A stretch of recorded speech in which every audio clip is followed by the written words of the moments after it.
அன்புக்குரியவர்களே, இன்னைக்கு நாம பாஸ்கா காலத்தின் 6வது வாரத்துல புதன்கிழமையில் இருக்கிறோம். இன்றைக்கு நமக்கு கொடுக்கப்பட்டிருக்கின்ற மைய செய்தி என்னன்னா, யோவான் நற்செய்தி 16ஆம் அதிகாரம் 12 15 வரை உள்ள இறைவசனங்கள். இந்த இறைவசனம் நமக்கு எதற்காக கொடுக்கப்பட்டிருக்கின்றது அப்படின்னு பாத்தீங்கன்னா, இயேசு சொல்கிறார், தூய ஆவியானவர் உங்களை உண்மையின் பாதையில் வழி நடத்துவார். இன்னைக்கு உண்மையின் பாதையில வழி நடத்துறதுக்கு நிறைய பேர் முன் வருவது கிடையாது. தவறான பாதையில தவறான கண்ணோட்டத்தை கொடுத்து நம்மை பாவம் செய்ய வைத்து பலவீனத்திலே விழ வைத்து அதன் வழியாக பலனை பெறுவதற்காக பல நபர்கள் காத்திருக்கின்றார்கள். இந்த மாய வலையில் நாம் விழுந்து விடாதபடிக்கு ஆண்டவர் நம்மை காப்பாற்ற இருக்கிறார். ஆம் அன்புக்குரியவர்களே, இயேசு சீடர்களோடு பேசும் பொழுது சீடர்களுடைய பலவீனத்தை புரிந்து கொள்கிறார். இதுல இருந்து நமக்கு என்ன தெரியுதுன்னா, மனிதன் பலவீனம் உள்ளவன். பலவீனம் உள்ள மனிதனை அவர் பலமுள்ள மனிதனாக மாற்றுவதற்காகத்தான் இந்த உலகத்திற்கு வந்தார். இன்னைக்கு நாம பலசாலின்னு நினைச்சுக்கலாம் வெளி உலகத்திற்கு, ஆனால் நம்முடைய உள்ளத்திலே நம்மை அறியாமல் ஒரு பயம் இருக்கின்றது, ஒரு கோபம் இருக்கின்றது, நம்மை அறியாமலேயே ஒரு பலவீனம் இருக்கின்றது. இந்த பலவீனத்திலிருந்து வெளிவர வேண்டும் என்றால் இந்த ஆவியானவர் நமக்கு நன்மையை கற்றுத்தர வேண்டும். மனசாட்சிக்கு எதிராக நாம செயல்படாதபடிக்கு இந்த தூய ஆவியானவர் நம்மோடு இணைந்து செயல்பட்டு கொண்டிருக்கின்றார். சீடருடைய வாழ்க்கையை பார்த்தீங்கன்னா அன்புக்குரியவர்களே, இயேசுனுடைய சிலுவை, மரணம் இவைகளை அவர்கள் ஏற்றுக்கொள்ள முன்வருவது கிடையாது. ஏன்னா அவர்களிடம் இருந்த தயக்கம்.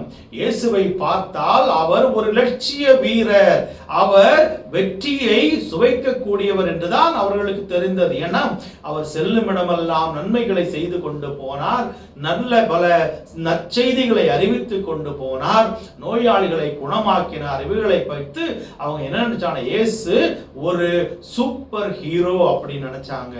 ஆனால் இயேசுனுடைய வாயிலிருந்து வருகின்ற வார்த்தைகளை பார்க்கின்ற பொழுது இவருடைய உள்ளத்தை கலங்கடிக்க கூடியதாக இருக்கின்றது. ஆனால் இயேசு சொல்றாரு, இந்த துன்பம் ஒரு சில காலங்களுக்கு மட்டும்தான் அப்படின்னு அதை நீங்கள் ஏற்றுக்கொள்ள முன் வருகிறீர்களா கேட்கும் பொழுது இவர்களிடம் இருந்த தயக்கம் அதை ஏற்க தடுக்கிறது. அன்புக்குரியவர்களே, இயேசு மறுபடி என்ன சொல்றாருன்னா, உங்களால் எல்லா துன்பங்களையும் ஒரே நேரத்திலே தாங்க முடியாது.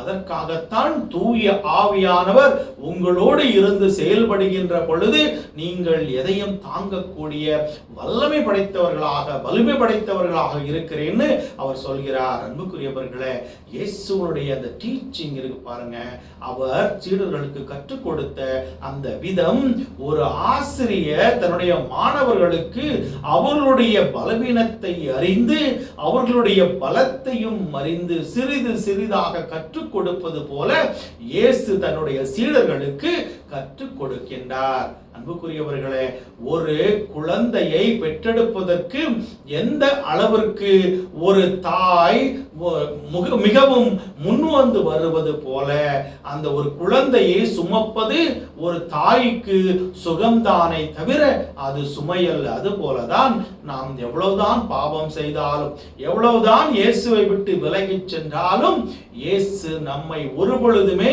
கைவிட்டு விடுவது கிடையாது. இன்னைக்கு பல குரல்கள் நம்மை நெருக்கி கொண்டிருக்கின்றது.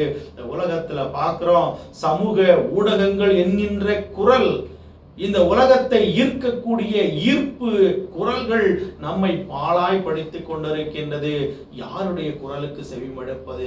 தூய ஆவியானவருடைய குரலுக்கா அல்லது இந்த உலகத்தினுடைய குரலுக்கா? நாம் அன்புள்ள மனிதர்களாக, இரக்கமுள்ள மனிதர்களாக நம்முடைய வார்த்தையால், சொல்லால், செயலால் பிறர் புரிந்து கொள்ள வேண்டும் ஆவியானவர் நம்மோடு இருந்து செயல்படுகின்றார் என்பதை.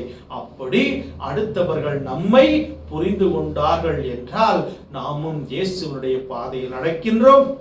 இயேசுனுடைய மறு உருவமாக மாறி வாழ்ந்து கொண்டிருக்கின்றோம். அன்புக்குரியவர்களே, நீங்கள் குருக்களாக கன்னியர்களாக இல்லாமல் இருந்தாலும் கூட நீங்கள் இருக்கின்ற இடத்திலிருந்து ஆவியானவருடைய துணையால் இயேசுனுடைய பணியை திறம்பட செய்ய முடியும். எனவே உங்களுடைய வாழ்க்கையை ஜெபத்தில் நீங்கள் ஏறெடுத்து கொண்டு போங்கள்.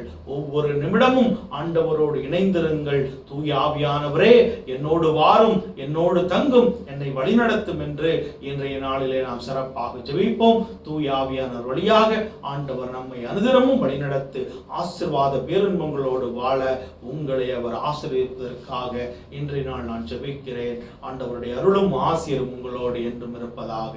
God bless you.